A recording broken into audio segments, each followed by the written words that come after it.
யாருக்குன்னா சிக்கனுடைய லிவர் பிடிக்காது அப்படின்னு சொல்கிறவங்க கிட்ட இந்த மாதிரி செஞ்சு கொடுங்க. விரும்பி திரும்ப திரும்ப செஞ்சு தர சொல்லி கேட்பாங்க. எப்படின்றத பார்க்கலாம். நான் சிக்கனுடைய லிவரையும் ஹார்ட்டையும் நல்லா கழுவி வாஷ் பண்ணி வச்சுட்டேன். ஒரு பேனில் கொஞ்சமாக எண்ணெய் ஊற்றி அந்த எண்ணெயிலே இஞ்சி பூண்டு பேஸ்ட்டை நல்லா வதக்கிட்டு வெறுமிளகாத்தூள் கொஞ்சம், அப்புறம் கொஞ்சமாக மஞ்சத்தூள், அப்புறம் கொஞ்சம் உப்பை போட்டு நல்லா அந்த எண்ணெயிலே மிக்ஸ் பண்ணுங்கள். அதுக்கப்புறம் ஃப்ரெஷ்ஷான கருவேப்பிலையை போட்டுட்டு வீட்டில் அரைச்ச குழம்பு மிளகாத்தூள் கொஞ்சமாக போட்டு நல்லா மிக்ஸ் பண்ணுங்கள். அதுக்கப்புறம் சிக்கனுடைய லிவரை ஒன்று ஒன்றா எடுத்து உள்ளே போட்டுடலாம். லிவரில் ஒட்டி இருக்கிறது என்னென்னு பார்த்தீங்கன்னா ஹார்ட்டு, சரிங்களா?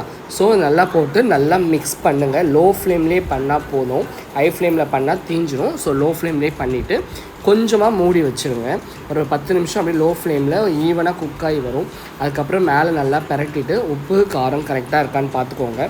மோஸ்ட்டாக காரம் கரெக்டாக தான் இருக்கும், உப்பு மட்டும் கரெக்டாக இருக்கான்னு பார்த்துட்டு மேலே மிளகுத்தூளும் கொத்தமல்லியும் போட்டு நல்லா பரட்டி இறக்கி சாப்பிட்டிங்கன்னா உண்மையாக நல்லாயிருக்கும். டேஸ்ட்டாக இருந்துச்சு. சாப்பாட்டுக்கு வேறு எந்த குழம்பு கூட தேவையில்லை. இந்த ஈரல் பெரட்டலை வச்சு நம்ம ஒரு பிளேட் சாப்பாடை நல்லா சாப்பிடலாம். ட்ரை பண்ணி பார்த்துட்டு கமெண்ட் பண்ணுங்கள். மறக்காமல் நம்ம சேனலை சப்ஸ்கிரைப் பண்ணுங்கள். Bye bye.